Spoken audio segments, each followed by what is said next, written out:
नमस्कार, आदाब, सलाम साथियों। आप देख रहे हैं आर्यन न्यूज़ भारत। आप सभी का आर्यन न्यूज़ भारत में स्वागत है। सही और सटीक खबर के लिए आर्यन न्यूज़ भारत देखते रहें।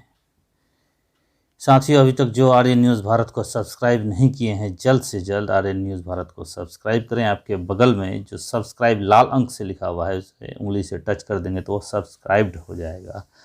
अगर आप पहले से सब्सक्राइब कर चुके हैं तो आपको कुछ और करने की ज़रूरत नहीं है।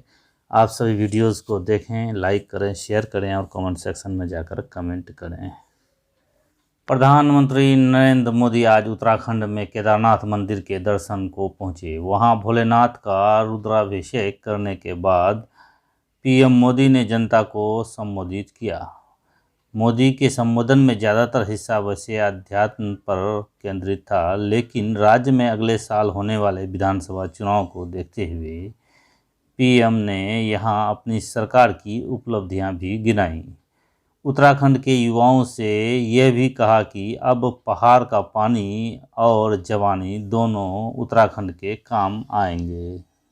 दीपावली में राष्ट्रीय राजधानी में जमकर पटाखे फोड़े गए, जिसका नतीजा रहा कि शुक्रवार सुबह हवा की गुणवत्ता खतरनाक श्रेणी में पहुंच गई। चारों ओर हवा का काला धुंध छाया हुआ था। शहर और उसके आसपास के इलाकों में लोगों ने गले में खारिश और आंखों में पानी आने की शिकायत की। बता दें कि दिल्ली की सरकार ने पटाखों पर पूर्ण प्रतिबंध लगा रखा था, बावजूद लोगों ने खूब पटाखे फोड़े।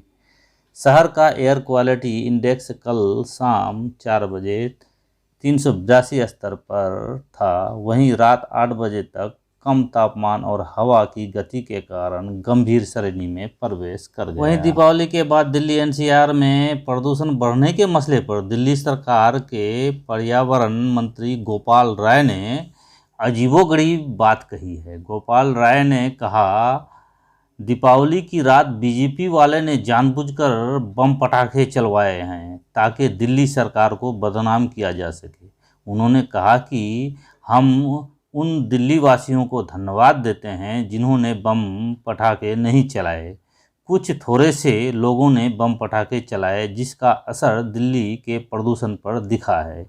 बीजेपी नेताओं ने जानबूझकर जनता को उकसाया कि त्यौहार है, बम जलाने से कुछ नहीं होगा। बिहार में जहरीली शराब पीने से मौत का सिलसिला ख़त्म नहीं हो रहा है। आज भी कई जानें गई है और अभी तक कई लोग अस्पताल में भर्ती हैं। इसी पर एक परिजन की बहन ने कहा कि बिहार में जब शराबबंदी है तो फिर कैसे शराब यहाँ आ जाता है, इसके लिए कौन जिम्मेवार है।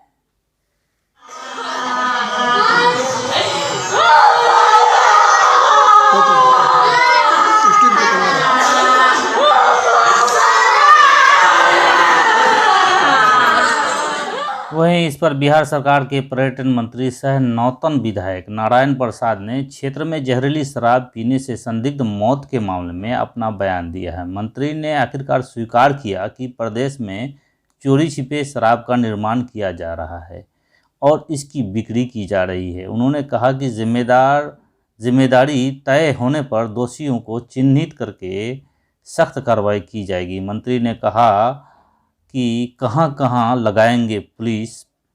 पर्यटन मंत्री ने कहा कि जिनके घरवाले शराब का सेवन करते हैं उनको समय से इसकी सूचना देनी चाहिए। हम किन किन जगहों पर किस किस गांव में पुलिस लगाएंगे और पुलिस कितनी पहरेदारी करेगी। मंत्री ने कहा कि गांव वाले भी कुछ बताने से इनकार कर रहे हैं। यदि जिम्मेवारी तय होती तो सख्त कार्रवाई की जाएगी। वहीं इस मामले में हम पार्टी के प्रवक्ता दानिश रिजवान ने एक अजीबोगरीब हास्यास्पद बयान दिया है, जिस पर वह विपक्ष को इसके लिए दोषी करार दे रहा है। देखिए, सूबे में घटित जहरीली शराब कांड अपोजिशन की एक साजिश का परिणाम है। जिस तरीके से उपचुनाव में अपोजिशन का बुरा हाल हुआ, उससे बाद सरकार की किरकिरी कराने के लिए इस तरह की घटना को अंजाम दिलवाया जा रहा है। इसमें निसंदेह कुछ अधिकारी भी शामिल हैं जिनको चिन्हित कर हम कार्रवाई कर रहे हैं। लेकिन एक चीज मैं बता देना चाहता हूं कि जो लोग सरकार को बदनाम करने के लिए इस तरह की साजिश रच रहे हैं उनको सरकार जल्द ही बेनकाब करेगी और हम किसी को छोड़ने वाले नहीं हैं। आप अगर गरीबों को मारिएगा तो हम उसका पूरा बदला लेंगे। हम न्यायिक व्यवस्था के साथ चलने वाले लोग हैं। केंद्र ने पेट्रोल और डीजल पर एक्साइज ड्यूटी घटाकर ईंधन की रिकॉर्ड कीमतों के झटके को थोड़ा कम करने का प्रयास किया है।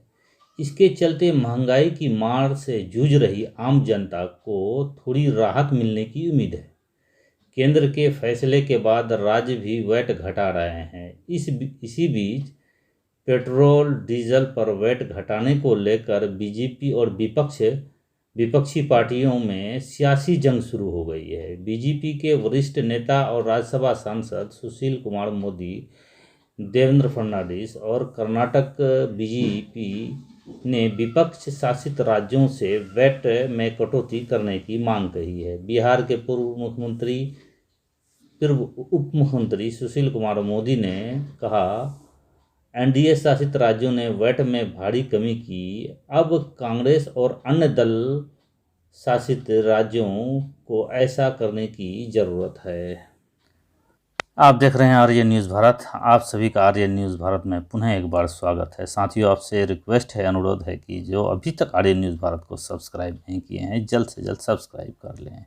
आप अगर अभी वीडियो देख रहे हैं तो आपके बगल में आर्यन न्यूज़ भारत के बगल में सब्सक्राइब लिखा हुआ है। अगर वो लाल है तो समझिए आपने सब्सक्राइब नहीं किया है। आप उसे उंगली से टच कर देंगे, वो सब्सक्राइब्ड हो जाएगा, ये वो वाइट हो जाएगा। उसके बाद आप वीडियोस को देखते रहें, लाइक करें, शेयर करें, कमेंट करें। या अगर आप डायरेक्ट यूट्यूब में जाना चाहते हैं तो यूट्यूब में आर्यन न्यूज़ भारत लिखें, सर्च करें, सबसे ऊपर में आर्यन न्यूज़ भारत आएगा। उसके बगल में जो लाल अंक से सब्सक्राइब लिखा हुआ रहेगा उसको टच कर देंगे तो वो सब्सक्राइब्ड हो जाएगा। अगर आपने पहले से ही सब्सक्राइब कर दिया है तो आपको और कुछ करने की ज़रूरत नहीं, आप सिर्फ वीडियोज़ को देखें।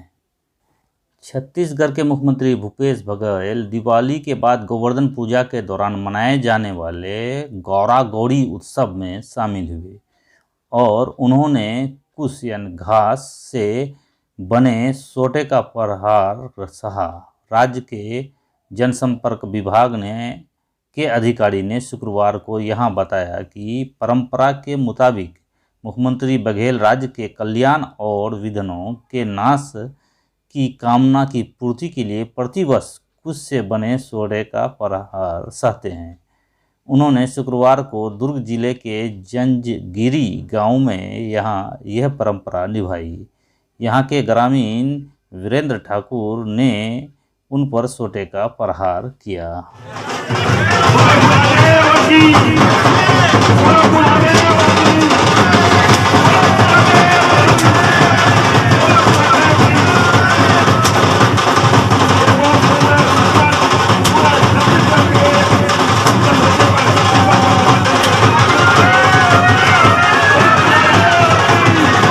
महाराष्ट्र के एमआईएम विधायक फारूक शाह ने मुस्लिम समाज के लिए 5% आरक्षण की मांग की है। उन्होंने कहा कि मुस्लिमों के कल्याण के लिए ये राज्य सहित पूरे देश में जरूरी है। साथ ही उन्होंने सरकार पर हमला बोलते हुए कहा कि जब ये विपक्ष में थे तो फडणवीस सरकार से इस समाज की मांग के लिए, आरक्षण के लिए हमेशा हल्ला करते थे और जब आप सत्ता में आ गए तो और इस पर कोई बोलने वाला नहीं, ना ही सरकार के सदस्य, ना ही उसे समर्थन देने वाले कोई सदस्य से बात कर रहे हैं। बल्कि पूरे भारत में मुस्लिम समाज की हालत बहुत पिछड़ी हुई है। मुस्लिम समाज की आर्थिक परिस्थिति खराब होने के कारण उनको ना अच्छी तालीम मिल पाती है और ना ही अच्छी नौकरी मिल पाती है। इसलिए हमने बार बार महाराष्ट्र सरकार से ये निवेदन किया है कि मुस्लिम समाज को नौकरियों में और शिक्षण में 5% आरक्षण दिया जाए। आज तक हमारी वो मांग पूरी नहीं हुई। पिछले नागपुर में जो हिवाड़ी अधिवेशन था उसमें भी हमने मुख्यमंत्री साहब से मिलकर उनसे ये कहा था कि मुस्लिम समाज को आरक्षण दिया जाए और आज फिर से हम ये मांगनी करते हैं। हमने देखा कि पिछले दिनों में जब मराठा क्रांति मोर्चा का आंदोलन चल रहा था उस वक्त पूरे महाराष्ट्र में मुस्लिम समाज ने हमारे मराठा भाइयों का साथ दिया है। और आज जब हम ये आंदोलन करेंगे तो पूरे मराठा भाई हमारा साथ देंगे। और अगर हमारी मांगनी पूरी नहीं होती है तो हम पूरे राज्य लेवल पर, राज्य स्तर पर बहुत ही तीव्र आंदोलन छेड़ेंगे। ऐसा मैं सरकार को सूचित करना चाहता हूं। कांग्रेस के पूर्व अध्यक्ष राहुल गांधी ने गोवर्धन पूजा के मौके पर शुक्रवार को सरकार पर इशारे में निशाना साधा और कहा कि धर्म एवं जाति के नाम पर भारत को बांटना बंद होना चाहिए। उन्होंने ट्वीट किया, भगवान श्री कृष्ण ने गोवर्धन पर्वत के नीचे सभी को सुरक्षा दी थी। आज भी बिना भेदभाव सभी की सुरक्षा करनी होगी। कांग्रेस नेता ने जोर देकर कहा, धर्म, मजहब, जाति के नाम पर भारत को बांटना बंद करो। टीम इंडिया के कप्तान विराट कोहली दुनिया के सर्वश्रेष्ठ बल्लेबाजों में से एक माने जाते हैं। वह अपना 33वां जन्मदिन आज मना रहे हैं। आज उनका जन्मदिन है। उनका जन्म दिल्ली में हुआ था। विराट कोहली के करियर की बात करें तो उन्होंने अब तक 96 टेस्ट मैच खेले हैं, जिसमें 27 शतक और इतने ही अर्धशतक की मदद से 7,765 रन बनाए हैं। इसी दौरान उनका औसत 51.08 का रहा है। वनडे में कोहली ने अब तक 254 वनडे खेल चुके हैं, जिसमें 43 शतक और 62 अर्धशतक की मदद से 12,169 रन बनाए हैं। वनडे में कोहली की औसत 56.50 का है। इसके अलावा कोहली 93 T20 इंटरनेशनल मैच खेले हैं, जिसमें उन्होंने 29 अर्धशतक की मदद से 3,225 रन बनाए हैं। इसी दौरान उनकी औसत 52.01 की रही है।